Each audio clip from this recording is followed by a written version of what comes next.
Hello, everybody.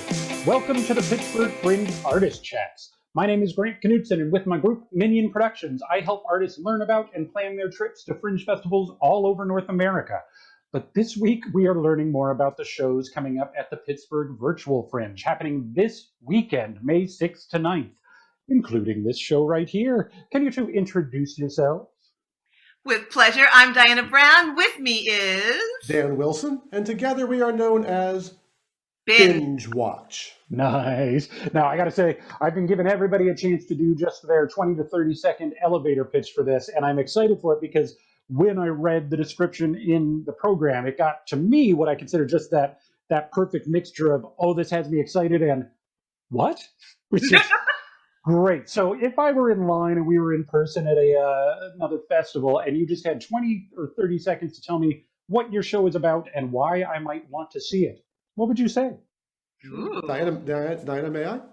Please. Certainly. So I might ask you, Grant, what's your favorite TV show? And you would give me an answer of? Let's say Brooklyn Nine-Nine. Brooklyn Nine-Nine. And I would ask Diana, what's your favorite TV show? The person next to you in line. And she would say? Well, I've been loving Bridgerton lately. Great. So for our show, we would take Brooklyn Nine-Nine and Bridgerton and mash them together to a half-hour story about a goofy crime-fighting force in Victorian England, only really hip. And that would be our show for that particular evening. I love that. The idea sounds so fun for that. That's cool. Now, and this is not, to you two, a new idea. You've been doing this for a little while, correct? Yeah. How old are we, Dan? What? We're almost 6? I think so. It's because we lose a year because of COVID. So it's always hard to answer. But yeah, I think we're almost 6 years old now. Although we've been working together in a variety of improv projects for coming up on 20 years, pretty close. That's great. I hadn't seen that in the bio stuff. That's so cool. What I did see in there, though, and we were just chatting about this a little bit while we were prepping, but you two have been able to perform at improv festivals, comedy festivals, fringe festivals, which two people going in to see them, they may not realize just how different those worlds can be sometimes, and also relatively similar. But I was curious how you feel about the differences in those, what you see as the differences in those. Oh, thanks for asking, Grant. Well, Dan is a playwright, so I'm going to let Dan answer this question. I've performed in fringe festivals, both in improv shows with this fabulous human, and also in taking plays to festivals. Dan has both produced and written in them, so I would love for him to give you the answer to this. Sure. Okay. On the spot. Fantastic. So, as a playwright, I've done most of my fringe work in San Francisco. So, of course, I'm doing fringe in my own home city. But definitely with that, you've got folks who are very much in day of, bring their set, get it up, get it out, and then gone the next day. And there's certainly hangout time, but it's not quite as much. Whereas with improv, we don't have any sets. We don't have a lot of pre-production. So folks are much more able to see each other's shows, hang out afterwards. It's a lot more social, at least in my experience. Again, this is with folks coming to my city versus me going out to their city. But audience-wise, the one thing that's consistent is extremely good people who are there to have a good time and who are just really, really happy to see new and interesting work. And that's the one thing that does run constant throughout all festivals. Yes, absolutely. Yeah.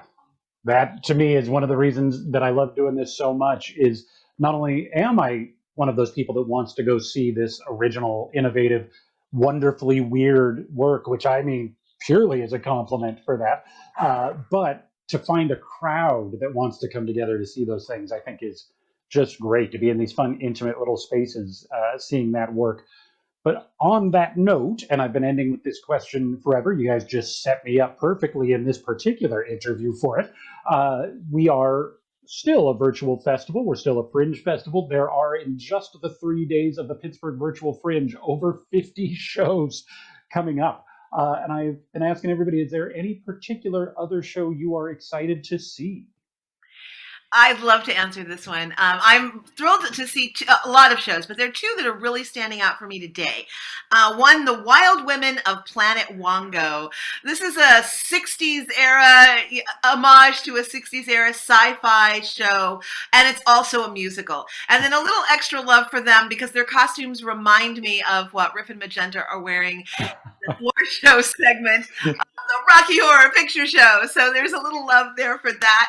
And then there's a show called Text Show, hashtag TXT Show.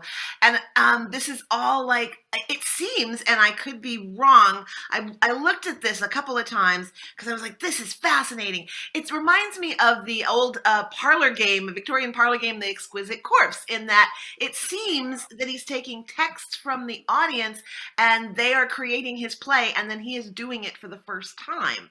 Am I getting that right? Seems like what it's about. Yes, written anonymously in real time by a live audience.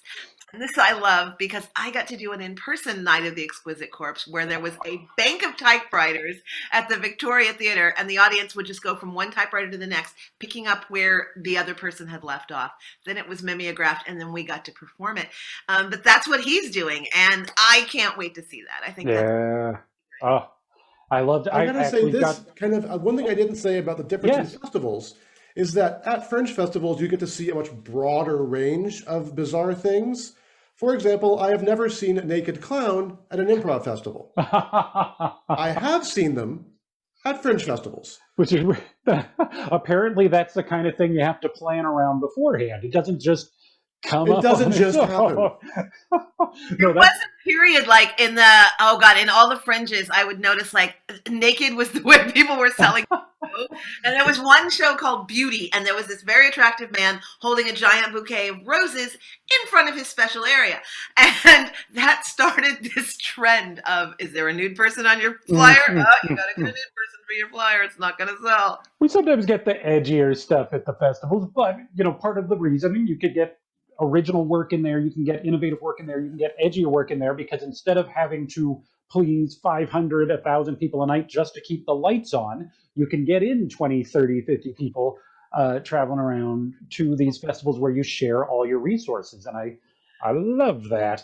So on that note, though, everybody, please also go to the Pittsburgh Fringe website. Take a look through, because it's going to go so quick. Once it starts, you have 50 plus shows to choose from in only 3 days. So please check out all the shows they were recommending. Check out their show itself as well. Bingewatch. Check out as much as you can. Join us back here May 6th to 9th for Pittsburgh Virtual Fringe. Thank you, everybody.